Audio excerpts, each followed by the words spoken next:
Apakah Menko Polhukam sebelumnya pernah mengungkap kasus seperti kasus Sambo, meskipun dulu banyak? Apakah pernah merampas harta kekayaan negara yang dicuri orang seperti BLBI? Apakah pernah mengejar orang seperti Johan Darmadi, Surya Darmadi? Apakah pernah seperti Indosuria? Enggak kan? Menko sebelumnya tidak melakukan itu, hanya karena saya koordinator ya diam aja. Kalau saya ungkap, termasuk Asabri, saya yang ungkap. Satelit yang dicuri orang itu merugikan 1,5 triliun itu. Dulu tidak ada orang mengatakan bisa ndak tuh melibatkan tentara. Saya undang Pak Prabowo, saya undang Pak Andika ke kantor saya. Pak, ini di sana ada korupsi, ini ada tentara aktifnya. Selama ini orang mengatakan tidak berani kalau tentara. Bapak setuju enggak kalau saya tindak? Oh, setuju kata Pak Prabowo. Setuju kata Pak Andika. Saya bawa ke pengadilan. Ada tentaranya. Apa ada yang dulu begitu? Luar biasa guys ya. Apa yang disampaikan atau dijawab oleh Pak Mahfud MD dalam acara Kick Andy kontroversi ya. Nah, ini juga video yang saya tampilkan sekaligus menjawab keraguan dari salah satu pendukung Anies Baswedan yang menertawakan kemampuan dari Pak Mahfud MD. Oke, saya tampilkan videonya berikut ini. Adalah lemahnya penegakan hukum. Hello, Pak Menteri, sorry, Bapak bilang lemahnya hukum. Kan Bapak yang Menteri hari ini, Menteri Polhukam. Berarti bukan hukumnya yang lemah, Bapaknya yang lemah. Jadi pernyataan Bapak itu menunjuk pada diri sendiri. Berarti selama Bapak jadi menteri, apa yang Bapak sudah buat? Gagal dong. Karena Bapak bilang hukum itu lemah di masa sekarang, maka Bapaknya yang lemah dong. Jadi jangan mengeluarkan pendapat yang menyerang pribadi sendiri. Blunder Pak Menteri. Mentang-mentang udah jadi calon wapres, ngomongnya begitu. Nah, harusnya Bapak koreksi diri. Sebagai menteri, evaluasi diri. Bukan mengomentari kelemahan hukum. Hukum itu tergantung pada orangnya. Orangnya yang melakukan. Nah, Bapak kan orangnya.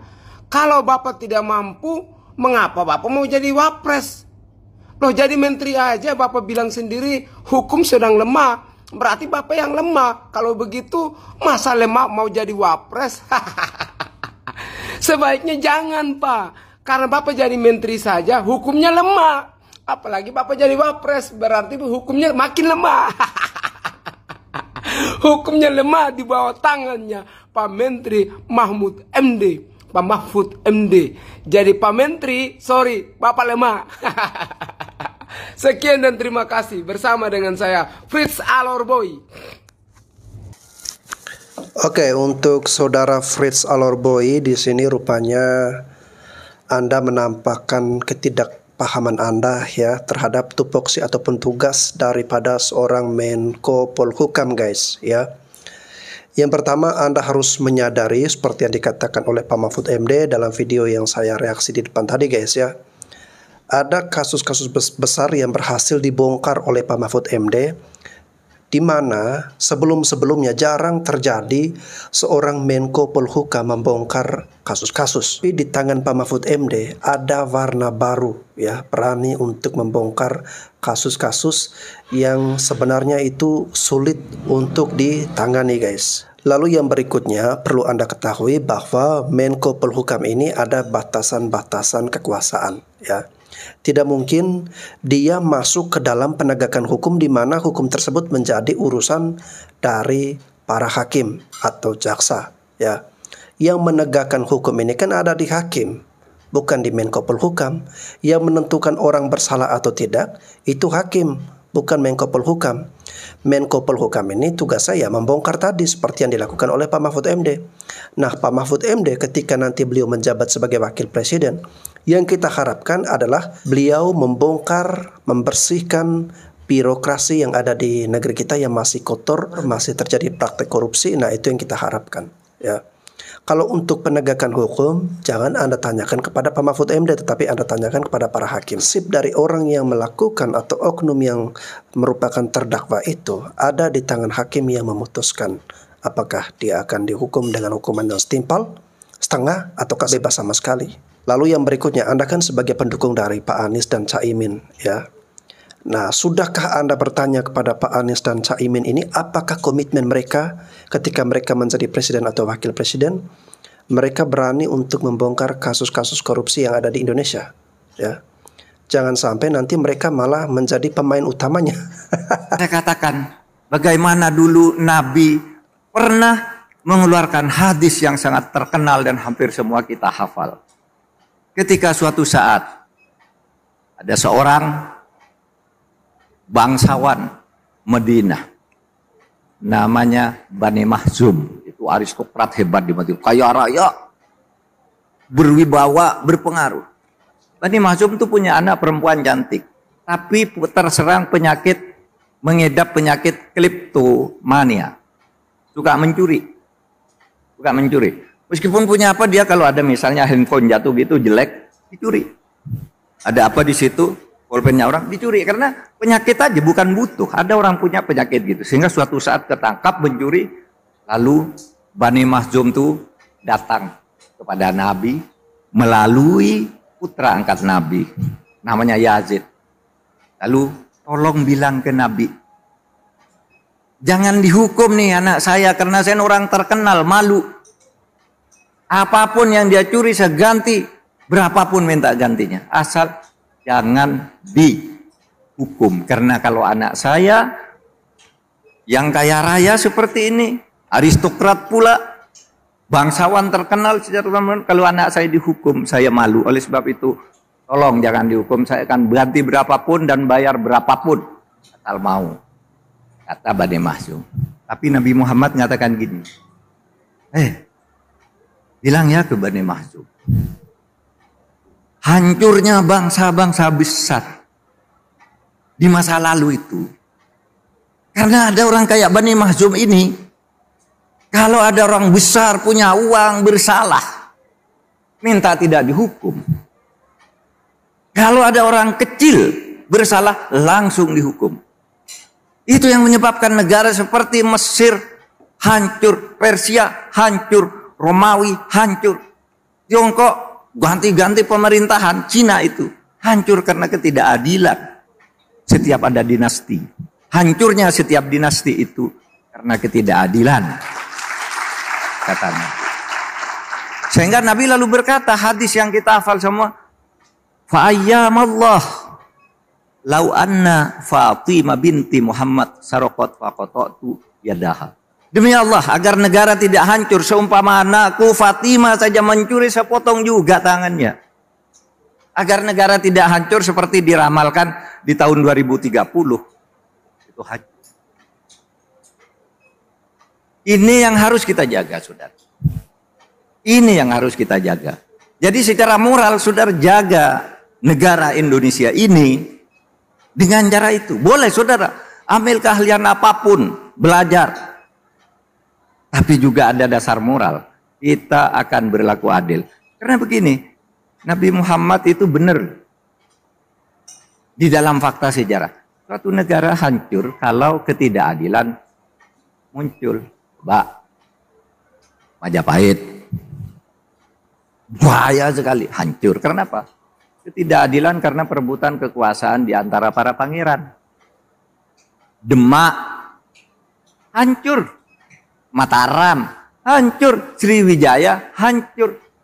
Tiongkok, Mesir, zaman dulu ada Fir'aun, Faraun, hancur.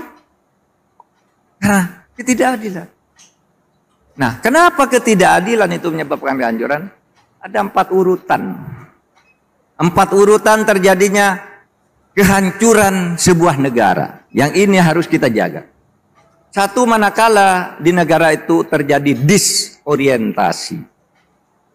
Menyimpang dari tujuannya. Menyimpang dari ideologinya. Menyimpang dari ideologi. Ideologi mengatakan kita harus berlaku adil. Kok tidak berlaku adil? Karena kalau sudah disorientasi akan timbul yang kedua, namanya distrust. Distrust itu ketidakpercayaan.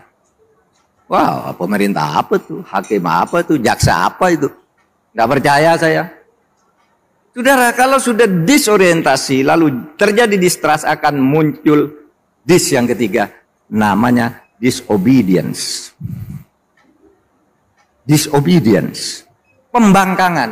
Pembangkangan itu melawan keputusan pemerintah. Ya, tadi di sini nih, lewat sini nih. Saya duduk sama Pak Janet.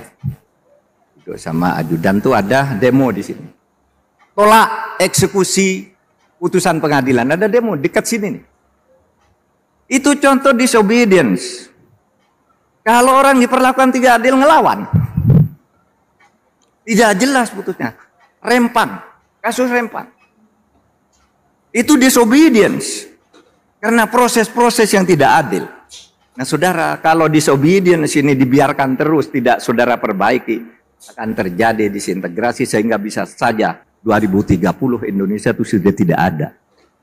Wow, luar biasa ya apa yang disampaikan oleh Pak Mahfud MD ini guys. Ya, dia memberikan perumpamaan, sebuah cerita tentang dinasti-dinasti di masa lalu yang hancur berantakan ya hanya karena ketidakadilan.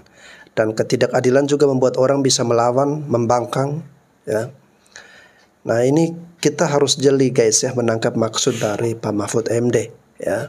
Agar 2030 nanti jangan sampai nasib Indonesia ini sudah hilang lenyap karena ketidakadilan ya. Oleh karena itu, percayakan Indonesia ini ke tangan-tangan yang tepat.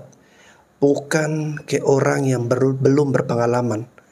Bukan ke anak yang baru kemarin sore karena pengaruh dari sang bapak kita lantas mempercayakan dia sebagai wakil presiden ya. Gunakanlah rasionalitas kita guys. Salam NKRI. Adanya narasi-narasi yang mengatakan bahwa saat ini kondisi PDI Perjuangan sedang terpuruk, sedang panik, sedang takut, sedang bersedih terkait bergabungnya Gibran putra Presiden Jokowi kepada Prabowo Subianto. Saya katakan narasi semua itu adalah salah besar. Kenapa saya katakan salah besar? Ingat satu hal ya, PDI Perjuangan bukanlah partai kaleng-kaleng seperti Partai Koalisi Indonesia Maju. Yang kedua, PDI Perjuangan adalah satu-satunya partai yang terlahir atas sebuah perjuangan dan pengorbanan darah dan nyawa. PDI Perjuangan pernah mengalami masa-masa tersulitnya pada saat itu, tetapi dengan masa-masa tersulitnya PDI Perjuangan hingga detik ini, walaupun hingga detik ini pun masih tetap ada hujatan caci maki fitnah terhadap PDI Perjuangan, tapi PDI Perjuangan masih tetap bisa berdiri kokoh, berdiri tegak, dan membuktikan bahwa PDI Perjuangan masih tetap menjadi salah satu partai terbesar di negeri ini. Dengan terpilihnya Gibran atau bergabungnya Gibran kepada Prabowo, buat PDI Perjuangan itu bukan masalah kecil gitu loh. Karena PDI Perjuangan pernah mengalami suatu masalah yang jauh-jauh lebih besar dari pindahnya Gibran kepada Prabowo. Paham ya sampai sini? Dan satu hal lagi, ini pun sebagai bukti nyata suatu kebanggaan buat PDI Perjuangan bahwa PDI Perjuangan adalah satu-satunya partai yang mampu melahirkan kader-kader terbaiknya untuk bangsa ini. Dengan direkrutnya Gibran, yang notabene-nya adalah kader PDI Perjuangan, terlahir dari rahim PDI Perjuangan hingga menjadi cawapresnya Pak Prabowo Subianto, itulah kehebatannya. Gibran mampu mengalahkan para ketua umum partai. Gibran mampu mengalahkan seorang gubernur yang saat itu katanya sang gubernur itu digadang-gadang menjadi cawapresnya Prabowo Subianto. Yang artinya juga bahwa para ketua umum Partai Koalisi Indonesia Maju mengakui dan menyadari bahwa partainya tidak memiliki kader-kader terbaik untuk bangsa ini, bahwa partai-partainya tidak memiliki kader-kader yang berkualitas. Kadernya begini semua. Kasihan ya kalian yang menjadi kader Partai Koalisi Indonesia Maju. Ketua umum partai kalian tidak menghargai keberadaan kalian. Ya, karena kembali lagi para ketua umum partai memiliki ambisi, memiliki keinginan. Kenapa memilih Gibran? Karena adanya ambisi kekuasaan yang akhirnya para ketua umum partai ini tidak menghargai kalian sebagai kader-kader partainya yang sudah berjuang, sudah berkorban untuk partainya itu sendiri. Sementara PDI Perjuangan adalah partai yang selalu menghormati, selalu menghargai kader-kadernya. Dengan bukti PDI Perjuangan tidak pernah mengambil kader partai orang. Oke? Sampai sini paham dong ya. Lalu, kenapa sih saya tidak mengomentari yang saat ini sedang ramai terkait Mahkamah Konstitusi? Ya, saya tidak mau berkomentar terkait Mahkamah Konstitusi. Buat saya, biarkan rakyat yang menilai. Rakyat akan menilai sendiri bagaimana caranya Prabowo dan Gibran bisa tinggi elektabilitasnya, bisa di posisi seperti saat ini. Bagaimana caranya Ganjar Mahfud, bagaimana caranya Anies dan Caimin. Rakyat akan menilai sendiri. Ganjar Pranowo dan Pak Mahfud MD, mereka terlahir terpilih atas kehendak suara rakyat Indonesia, bukan atas kehendak kekuasaan. Kenapa saya katakan seperti itu? Jauh sebelum PDI Perjuangan mendeklarasikan Ganjar Pranowo sebagai cawapres, di mana saat itu sempat ada rumor bahwa yang menjadi cawapresnya PDI Perjuangan itu Mbak Puan.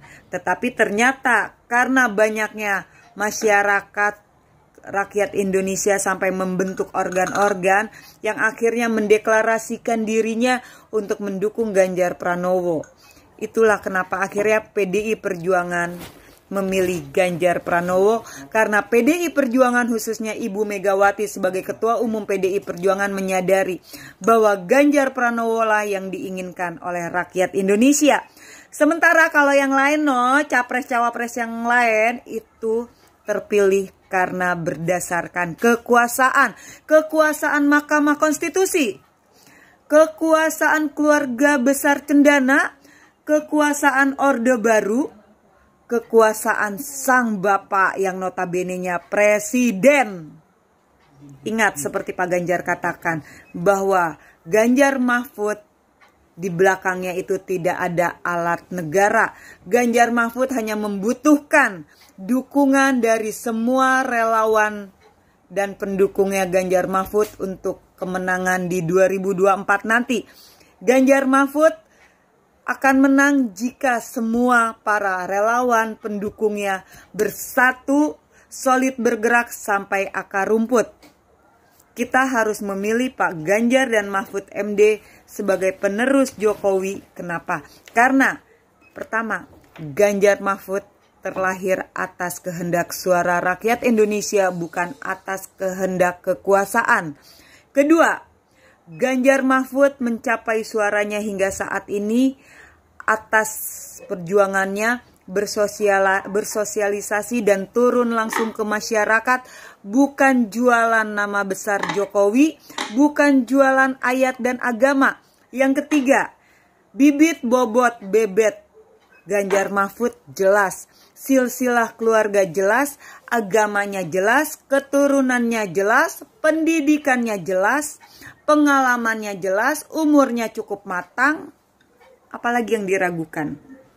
Kalau membahas plus minus, semua pun pasti ada minusnya, ada plusnya. Tetapi jika kalian adalah rakyat Indonesia yang cerdas dan memiliki logika yang waras, saya sarankan kalian buat list. Buat list 3 cawapres. 3 capres dan cawapres yang ada saat ini. Bikin list plus minusnya. Mana yang lebih banyak? Saya berani taruhan, saya berani jamin. Plusnya banyak di Ganjar dan Mahfud. Suatu saat saya akan jabarkan plus-plusnya yang ada di Ganjar Mahfud. Oke? Salam NKRI. Tetap semangat untuk Mbak Novi, para relawan-relawan, teman-teman semua yang hari ini berjuang dengan segala cara, baik dukungan berupa doa ataupun dukungan support berupa penjelasan, mengajak orang untuk sama-sama bergabung mendukung Pak Ganjar dan juga Pak Mahfud. Tetap semangat, semoga usaha kita senantiasa diberkati oleh rahmat Tuhan Yang Maha Kuasa. Amin. Karena apa yang sedang kita lakukan, yang sedang kita perjuangkan adalah untuk kebaikan bangsa dan negara kita, untuk keselamatan bangsa dan negara kita, dan demi masa depan anak cucu kita nanti, guys. Saya sangat salut, berterima kasih kepada Ibu Ketua Umum, Ibu Megawati, ya, Ketua Umum Partai PDIP, yang dimana beliau mempunyai hak prerogatif sebagai Ketua Umum untuk menentukan dan memutuskan siapa capres atau cawapres yang beliau kehendaki. Dan benar-benar beliau memilih yang tepat, guys, yakni Pak Ganjar Pranowo, lalu kemudian Pak Mahfud MD, ya. Ini dua ini menurut saya saat ini sudah sangat pas dan layak untuk kita percayakan sebagai pemimpin bagi bangsa dan negara kita, ya. Meskipun ada anak Pak Jokowi, Mas Gibran, berada dalam barisan dari Pak Prabowo, meskipun juga kita menghormati, menghargai, mengagumi, menyayangi Pak Jokowi, namun rasa kagum, rasa sayang, rasa cinta kita terhadap bangsa dan negara ini tentu lebih besar daripada rasa cinta, rasa sayang kita kepada Pak Jokowi, ya. Kita cinta, kita sayang kepada Pak Jokowi ada alasannya. Alasannya karena beliau selama menjadi pemimpin benar-benar melakukan yang terbaik bagi bangsa dan negara kita. Dan kita juga punya alasan, punya dasar bahwa untuk masa depan Indonesia yang lebih baik, negara kita, bangsa kita harus dikelola berada di tangan-tangan yang tepat. Oke teman-teman, terima kasih sudah menyaksikan video ini. Sampai jumpa lagi.